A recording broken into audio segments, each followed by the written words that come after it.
हुमचा पद्मावती जिन शासन के रक्षिका भगवान पार्श्वनाथ स्वामी की यक्षिणी, जिनके नाम से दुनिया भर में प्रसिद्ध कर्नाटक का वह एक सुरम्य पहाड़ी के तलहटी पर बसा हुआ क्षेत्र, जहां भगवान पार्श्वनाथ की अतिशयकारी मूर्त के विराजमान होने के बाद भी भगवान पार्श्वनाथ की परम भक्त के नाम से प्रसिद्ध और ख्यात हुमचा पद्मावती एक ऐसा श्री क्षेत्र है जहां पर भक्तों की एक लंबी लाइन सदा लगी ही रहती है।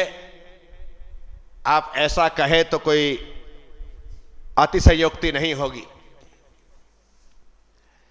दक्षिण भारत की यात्रा में जाने वाला प्रत्येक व्यक्ति यह सोचता है कि हुमचा पद्मावती के दर्शन करके पुण्य कमाया जाए। बस यही भावना लेकर के मैं हुबली से हुमचा पद्मावती के लिए निकला।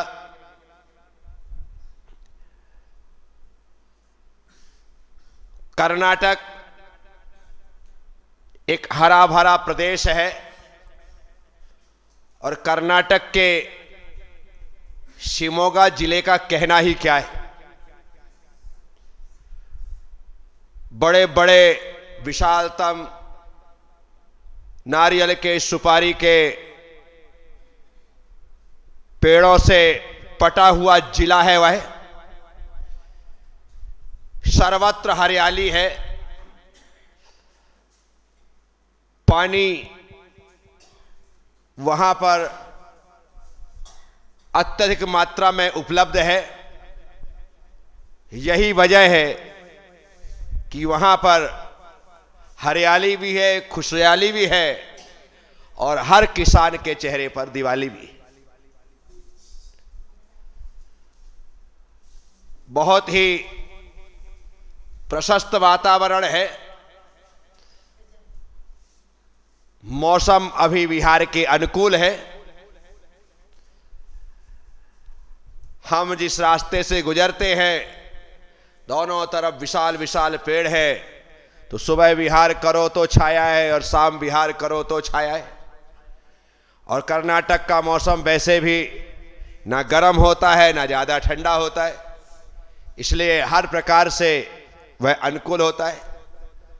चार्य चक्रवर्ती प्रथमाचार्य श्री शांत सागर जी महाराज से पूछा कि गुरुदेव, आपने अपने जीवन काल में सर्वत्र विहार किया है, साधुओं की साधना के लिए सबसे अच्छा प्रदेश कौन सा है?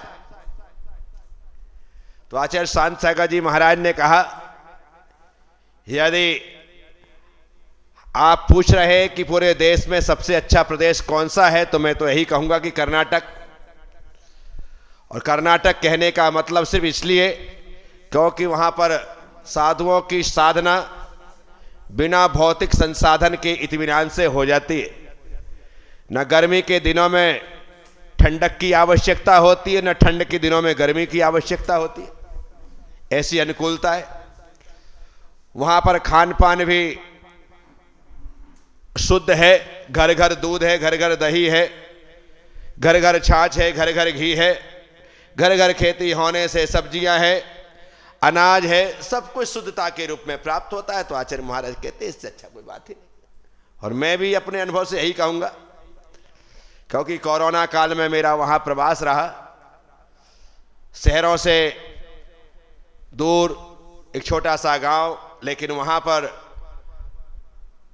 हम अंदर बंद है, लेकिन कमी किसी प्रकार की नहीं। बाजार से कुछ आता ही नहीं था, सब लोग घर घर से कोई लौकी लेकर के आ रहा है, कोई गिलकी लेकर आ रहा है, कोई भिंडी लेकर के आ रहा है, कोई टमाटर लेकर आ रहा है, कोई मिर्ची लेकर के आ रहा है। तपेला भरा रहता, डाल जाते थे, वहां से धुला, अंदर फिर धुला और अंदर उपयोग में हो जाता था। एकदम शुद्ध। बाजार से आए तो डर लगे, घर घर से आता था। तो इसलिए जो भी चीज हो, तो कर्नाटक वाकई में अच्छा प्रदेश है। बस एक बात मैं जरूर कहता हूं बार बार कि कर्नाटक में प्रवेश से पहले या कर्नाटक में रहने के लिए 2 महीने में पहले वहाँ की भाषा सीख लो तो लोगों को बहुत अनुकूल हो जाता है। माना कि वो हिंदी समझ लेते हैं, बोल भले ना पाए लेकिन समझ लेते हैं कि गुरुदेव क्या कह रहे हैं। लेकिन यदि कन्नड़ बोल दी जाए तो फिर तो कहना ही क्या है, अलग ही वातावरण वहाँ का निर्मित हो जाए।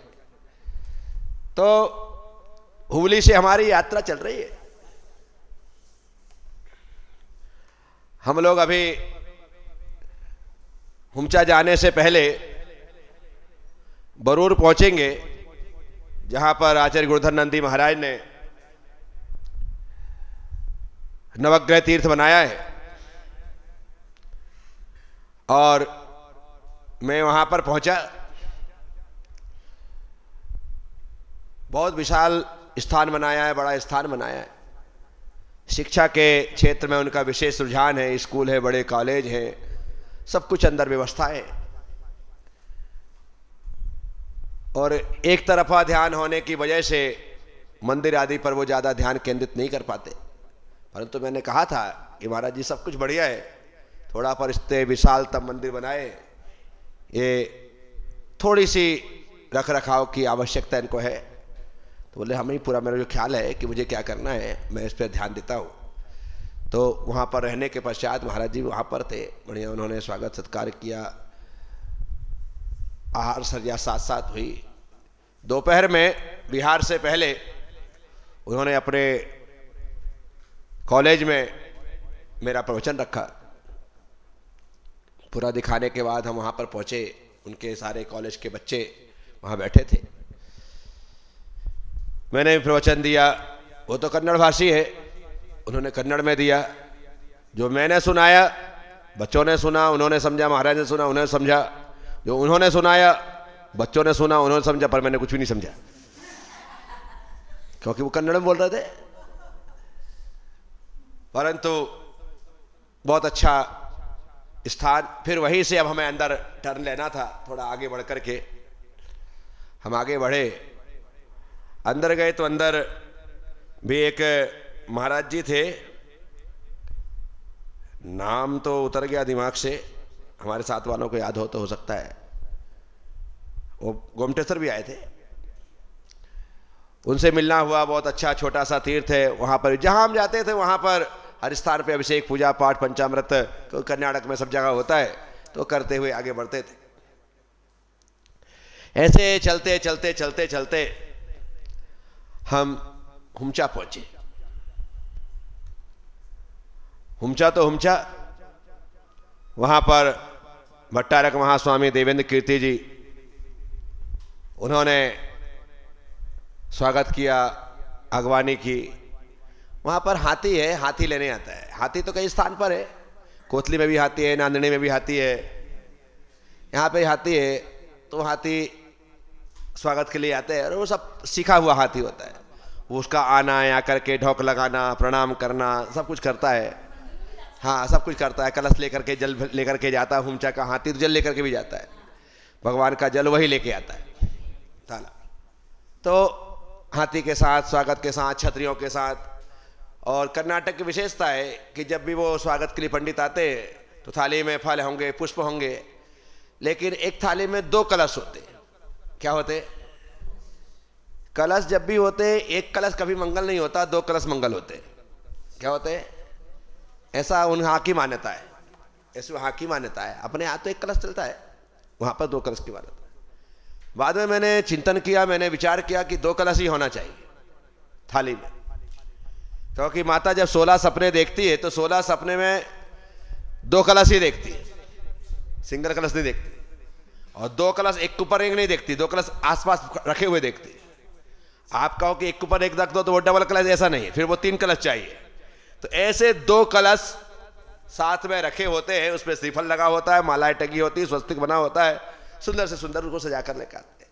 तो वैसे ही उन्होंने उसको लेकर के आए, स्वागत सत्कार किया, अभिनंदन किया। हुमचा गए, भगवान पार्श्वनाथ के दर्शन किए, माता पद्मावती के द्वार पर गए, जाकर के आशीर्वाद प्रदान किया, सब कुछ किया। हुमचा आए थे तो यहां से भागना तो था नहीं कि हम एकदम से दर्शन करके निकल जाए। 2-3 दिन तो रुकना ही था, ऊपर पहाड़ भी है, वहां भी दर्शन करने जाना है। नीचे माता पद्मावती का जो श्रृंगार होता है, उस समय वहां पर जाकर के उन्हें आशीर्वाद देना, उस श्रृंगार में शामिल होना, सब कुछ देखना था ही। तो आज पहुंचे दिन में पार्श्वनाथ भगवान के मंदिर में विधान रखा, पूजा रखी। दूसरे दिन सुबह पहाड़ पर गए, नीचे उतर करके आए। फिर यहां आने के पश्चात श्रृंगार वहां पर दोपहर में होता है, वो हम लोगों के लिए उन्होंने पूरी व्यवस्था की, अंदर बाहर बैठो, आप देखो क्या होता है। और वहां की प्रक्रिया तो एकदम अलग निराली है।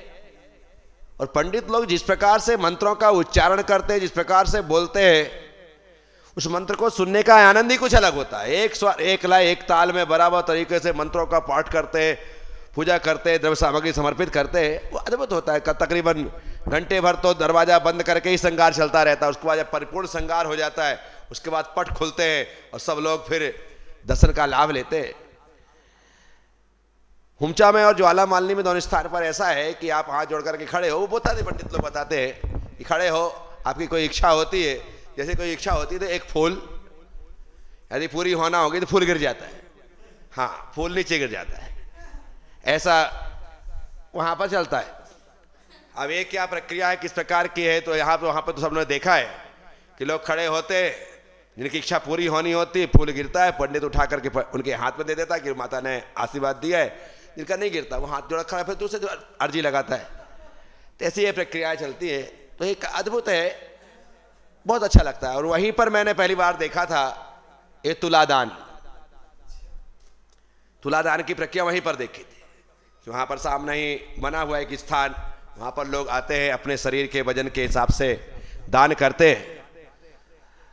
तो मुझे अच्छा लगा था, मैंने कहा ये प्रक्रिया अपन कभी अपने प्रदेश में चलेंगे तो वहां प्रारंभ करेंगे। बात आई गई हो गई। उसके बाद जब मैं यहां आया तो यहां रखा हुआ था, तो मुझे लगे कम से कम इसका थोड़ा बहुत उपयोग तो होना चाहिए, और उसी को ध्यान में रखते हुए उसे बना दिया गया। इन सब चीजों के लिए क्या होता है, जब तक लोगों को व्यवस्थित तरीके से ज्ञात ना हो, बताया ना जाए, तब तक लोग इन सब चीजों को समझते नहीं। लोग उसको समझते तराजू लगी कुछ तोलते तालते होंगे, लोगों को समझ में नहीं आता क्या है। जो लिखा है उसे पढ़ने के बाद भी लोगों को समझ में नहीं आता कि क्या है, क्योंकि इसमें ऐसा लिखा ही नहीं है कि आदमी को समझ में आए कि क्या है, वो समझ में नहीं आता है। अन्यथा लोग अच्छा खासा उसका लाभ ले सकते हैं। तो 2 दिन का प्रवास करने के बाद, 3 दिन का प्रवास करने के बाद हम लोग वहां से कुंदाद्री के लिए निकलते। कुंदाद्री आचार्य कुंद स्वामी की तपस्या स्थली है। जमीन से तकरीबन 3-4 हजार फुट की ऊंचाई पर होगा। गजब ही क्षेत्र है। पूरे कर्नाटक में मैं बहुत जगह गया, लेकिन कुंदाद्री जैसा स्थान देखने में नहीं मिला। वहां पर तारीफ उन लोगों की जो कि गाड़ी ऊपर चढ़ा लेते। गाड़ियां जाती है, ऐसी खड़ी चढ़ाई कि गाड़ी आगे बढ़ाओ तो आगे कम जाए, पीछे ज्यादा है। और उनमें यदि कोई गाड़ियों में डरपोक लोग बैठे हों तो फिर वो लोग तो और तुम्हारे ड्राइवर के और सब लोगों की छुट्टी पुट्टी गोल कर देंगे, अब गई अब गई अब गई। ऐसा नहीं जाने वाली तो भी चली जाए। को जब खड़ी चढ़ाई, उसमें हमारे एक सोनू भाई भी थे, इनके हाथ में बैन थी, पहाड़ चढ़ा रहे थे। इनके साथ बैठे हुए हमारे राजन जी बिलाला थे, चाकसू वाले। गाड़ी ऊपर चढ़े, पीछे आए, ऊपर और सोनू सोनू सोनू सोनू, अब क्या सोनू, अब गई अब गई अब गई। तो इसने कही आप चिंता मत करो, चल जाएगी। पर उसने इसके हौसलों को तोड़ दिया तो इसने गाड़ी रोक करके वापस चढ़ने नहीं, जब तो वो उतर करके पत्थर लगा दिया उसने, ये उतर गया। फिर इतने में संजू आया, फिर वो गाड़ी ऊपर लेकर के गया। ऊपर जाओ साहब, और यहां पर ऐसा लगता है जैसे वाकई में आकाश में आ गए हो, इतना ऊंचा। और ऊंचाई पर जाने के बाद पहाड़ की चोटी पर तालाब, और वो पानी से भरा हुआ, पहाड़ पर तालाब, वहां बढ़िया कमरे, वहां रहने की व्यवस्था, वहां भी भगवान पार्श्वनाथ की मूर्त, इतना अच्छा स्थान कि पूछो मत। लेकिन जो रहने आदि का स्थान था वो जीर्ण शीर्ण हो गया था, ज्यादा यात्री नहीं जाते, रुकते नहीं है तो काम लगता नहीं। हम लोग ऊपर पहुंचे, ऐसा अलौकिक सौंदर्य। हमने वहां आहार भी किया, हम वहां रात भी रुके। हमने कहा नहीं, ये स्थान रात में रुकने लायक है यार, रात में रहेंगे तो मजा आएगा। ऊपर रहे, जब आहार जहां करना था मैंने कहा वो मैं कमरे में आहार नहीं करूंगा। वहां का एक छोटा सा झोपड़ी सी बनी हुई थी, टूरिस्ट प्लेस बना रखा था, लोग वहां पे आकर थोड़ी देर बैठ। मैंने कहा नहीं, आहार तो होगा तो यही खुले में होगा, इसका आनंद है। तो वहीं पर आहार हुआ, क्योंकि जो अपन चाहे तो कौन मना करेगा। ठीक है महाराज, वहीं करा देंगे। वहां आहार हुआ बहुत शानदार तरीके से। मंदिर में ही रुकना हुआ, कमरे में जाने नहीं, मंदिर में भगवान के पास, वहीं रात्रि विश्राम, वहीं दिन में पूजा पाठ सब कुछ किया।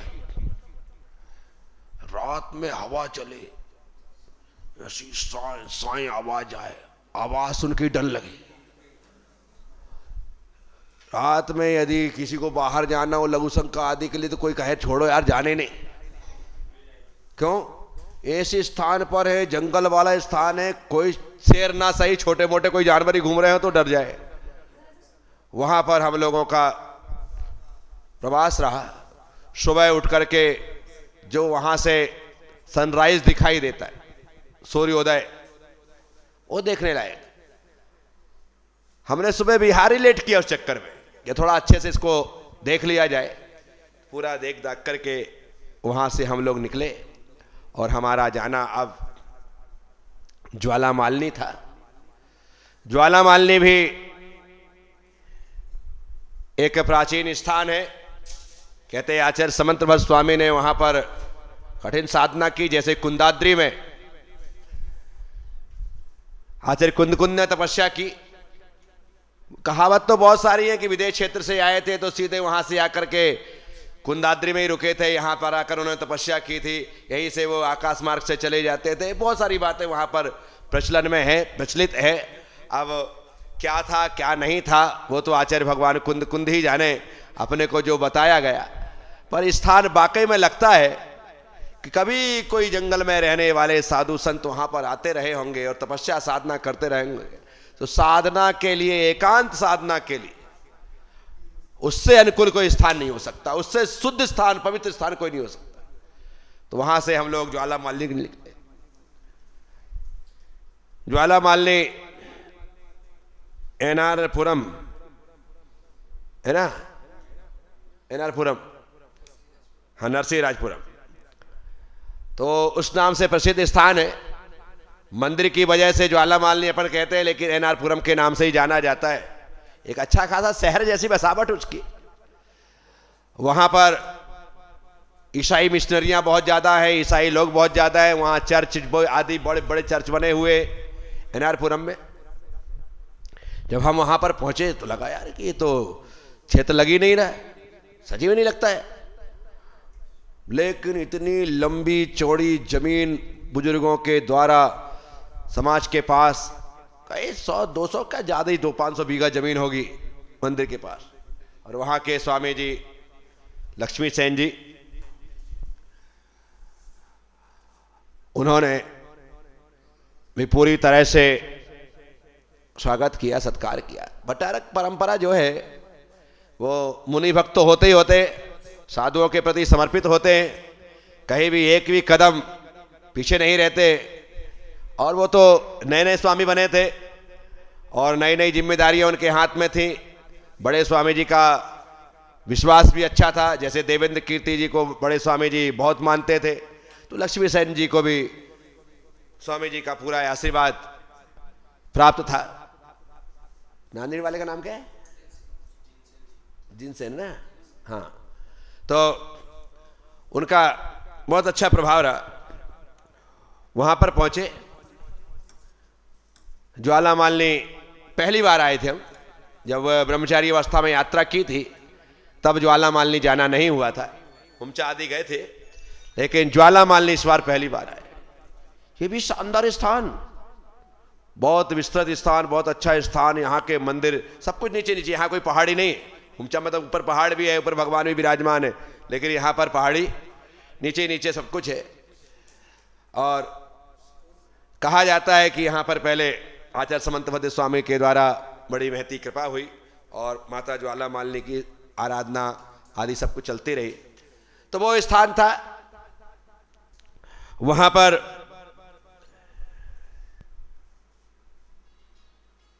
सबसे विशेष हमने जो चीज देखी, एक नाग चंपा का वृक्ष था शायद, वो अलग ही प्रकार का पेड़, जिसके फल अलग, इसके फूल अलग, और बोलते हैं इसको छूना नहीं, इसके पास जाना नहीं, जहरीला होता है, सांप रहते हैं, दुनिया भर की चीजें, और बिल्कुल मंदिर के सामने वहीं लगा हुआ है। पर वो अद्भुत था। अरे कि वहां जाने के पश्चात एक कुछ चीजें ऐसी होती है, भगवान के दर्शन तो करने ही होते हैं, लेकिन ये चीज भी होती है। यहां पर जब ज्वाला मालिनी जी का श्रृंगार और पाठ होता है, और जो स्वामी जी तकरीबन वो स्वयं अपने कंठ से 7 स्वर 1 घंटे तक जो पाठ करते, वो पाठ उनके मुंह से सुनने योग्य होता है, और उच्च आवाज में बिल्कुल ऐसा पढ़ते हैं कि आदमी उसको पाठ को सुनकर के ही तन्मय हो जाए। और जब श्रृंगार होता है, सब होता है, तो वही स्थिति यहां पर, हाथ जोड़ने वाला हाथ जोड़ता है, इच्छा करता है, फूल गिरता है और उसकी इच्छाएं पूरी होती है और उसे वो फूल दे दिया जाता है। ऐसा ज्वाला मालिनी में भी ऐसी व्यवस्था है। तो इस तरीके से हमारी ये सुखद यात्रा चल रही है, जो कि आज ज्वाला मालिनी तक पहुंच गई।